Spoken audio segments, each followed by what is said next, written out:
السلام عليكم ورحمة الله وبركاته. يا صباح الفل عليكم جميعا يا جماعة، أو يا مساء الفل على حسب التوقيت اللي انت بتشوف فيه الفيديو بتاعي.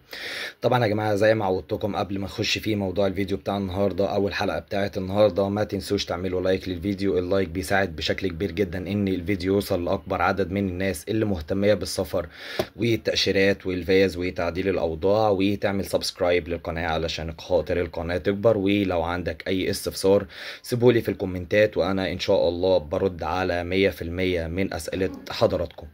نخش في موضوع الفيديو بتاع النهاردة، نسمي ونتوكل على الله ونخش في الفيديو بتاع النهاردة عشان ما اطولش على وقتكم كتير. في ناس قالوا لي احمد دلوقتي، طيب احنا مثلا بالنسبة طبعا الفيديو ده مخصص لفيز الاتحاد الاوروبي اللي هي فيز الشنجن. احمد احنا بنبقى مقدمين ورق مظبوط، كشف حساب بنكي سليم، اتش ار ليتر سليم، سجل تجاري وبطاقة ضريبية، خطة سفر زي الفل متناسقة مع الفصل اللي احنا هنروحه، تذاكر طيران ذهاب وعودة مش وهمي مبدئي، والتواريخ متناسقة مع بعض وكل حاجة، ومع ذلك برضو أخدنا رفض. طيب بصوا يا جماعة، ركزوا معايا في الكلام اللي هقوله ده عشان نادرا أو قليل جدا من الناس اللي بتقوله أو المكاتب حتى بتطلع تتكلم فيه مع الناس، قليل قوي اللي بيذكروا النقطة اللي أنا هقول لحضرتك عليها دي. في حاجة يا جماعة في سفارات الاتحاد الأوروبي اسمها الكوتا. ايه يا احمد الكوتا دي؟ هي بيبقى على سبيل المثال وليس الحصر. انا مثلا النهارده كقنصل النهارده مثلا، ده مثال يا جماعه، هطلع النهارده مثلا 10 فيز. تمام، دخل لي انا مثلا 10 فيز اهم. طيب في العشرة دول، تمام، لقيت منهم 7 ورقهم كويسه جدا، وانا مثلا عايز 7، يعني سوري انا اسف، انا مثلا متقدم لي 10، متقدم لي 10 ملفات، وانا الكوتا بتاعتي النهارده ان انا هاخد 7 ملفات، 7 اشخاص انا هديهم فيز. تمام، فانت حضرتك دخلت لاجل حظك انت بقى، ان انت دخلت في الكوتا في العشر ملفات دول، العشرة دول فيهم 7 اوراقهم اقوى منك، مثلا كشف حساب بنكي قوي، معاهم فيز قبل كده، شنجن قبل كده. فده مش معناه ان حضرتك ورقك سيء او ان انت مزور حاجه او في حد عمل لك غلطه، لا للاسف. هي ان انت لاجل حظك الورق بتاعك دخل مع ناس الورق بتاعهم اقوى منك، باسبورهم اقوى منك، يعني كشف، قيس بقى على كده، مش لازم اقول كل حاجه علشان خاطر وقتك.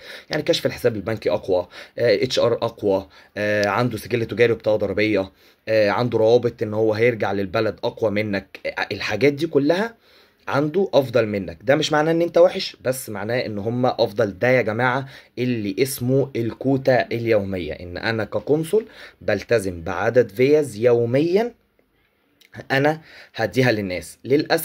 للاسف الشديد كل الناس برضو لسه مصممة ان انا هقدم اسبانيا. يا جماعة اسبانيا الضغط بقى عليها كبير جدا جدا جدا، ومع ذلك طالما الضغط عليها كبير فانا هفلتر براحتي. انا دلوقتي عندي مثلا حاجة انا ببيعها للناس، وانا الحاجة دي عندي مش موجودة مثلا عند غيري، وكل الناس الشارع كله جاي يشتري من عندي، فانا حر. الحاجة هي جنيه، هقوم جاي مخليها ب5 جنيه، لان انا عارف ان انت مش هتيجي تشتريها غير من عندي، فانا اعمل اللي انا عايزه.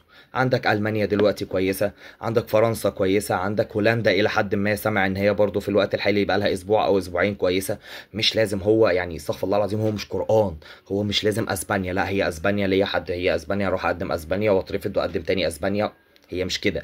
فدلوقتي الضغط على اسبانيا بالالاف يا جماعه، بالالاف يوميا، سواء في مكتب بتاع القاهره بي ال اس القاهره او بي ال اس اسكندريه. هو في الاخر كده كده القنصل هو اللي بيفلتر سواء مكاتب القاهره او اسكندريه. فخلاص هي مش لازم اسبانيا، بص المانيا، بص هولندا، بص فرنسا، بص على الدول دي. خش يا باشا شوف دلوقتي ايه اكتر دولة بتدي فيز على باسبور ابيض، خش واقرا. يعني هي مش لازم يا جماعة اسبانيا، عشان حتى كل الكومنتات اللي بتجيلي والله قدمت اسبانيا، قدمت اسبانيا، قدمت اسبانيا. خد يا باشا اي فيزا من اي، انت لو عايز تروح اسبانيا خد مثلا المانيا، خد فرنسا، خد اي ده هولندا، وخش من هولندا وخش من فرنسا وخش من اي حتة اللي انت اخد منها التأشيرة، وبعد كده اركب طيارة تانية. ده حتى بيسموه طيران داخلي في اوروبا، مش انترناشونال، لا طيران داخلي. اركب الباص يا باشا من اسبانيا، من فرنسا روح اسبانيا، من المانيا روح اسبانيا، اركب القطر. فهي يا جدعان الدنيا يعني نوسع عقلنا شويه. النصيحه اللي اقولها لك النهارده في الفيديو بتاع ده، ابعد عن اسبانيا في الوقت الحالي، ابعدوا عن اسبانيا في الوقت الحالي. واتمنى فكره الكوتا اللي انا قلت لكم عليها دي تكون وصلت، لان بالذات دلوقتي موجوده طبعا في اسبانيا، لان عدد كبير جدا من الناس بيقدم. تمام. انا شخصيا كان معايا قبل كده، كان معايا اسبانيا وكان معايا هولندا وبعد كده ايطاليا، وبعد كده حبيت اقدم اسبانيا تاني فطبعا خدتها. فلما يجي مثلا الباسبور بتاعي يتحط وباسبورك هيتحط، تمام، انت مش معناه ان انت ورقك وحش، تمام، بس لا، معناه ان مثلا في باسبور تاني قدامي هنا معاه فيزا اسبانيا ومعاه هولندا ومعاه ايطاليا ومعاه امريكا ومعاه كندا، تمام. فلما حضرتك هتيجي تقدم انت مثلا باسبورك فيه فيزا واحده او مثلا باسبورك ابيض، فاكيد القنصل هيرتاح للباسبور ده مش هيرتاح للباسبور ده، تمام. مش عايز اقعد الف وادور في نفس النقطه علشان خاطر وقت حضراتكم. النصيحه ابعد عن اسبانيا، واتمنى يكون موضوع الكوتا ده وصل لحضرتك. وعلشان تتجنبه ابعد عن السفارات اللي عليها ضغط كبير من المصريين. بس اللهم اني قد بلغت، اللهم فاشهد. اشوفكم يا جماعه في الفيديو بتاع بكره ان شاء الله. ما تنسوش تعملوا للفيديو ده لايك لو في معلومات انتوا استفدتوا منها، وتعمل سبسكرايب للقناه، ويسيب لي في الكومنتات اي سؤال عند حضرتك بخصوص الفيديو بتاع الحلقه بتاعت النهارده، وانا ان شاء الله هرد عليكم. اشوفكم ان شاء الله في الفيديو بتاع بكره، والسلام عليكم ورحمه الله وبركاته.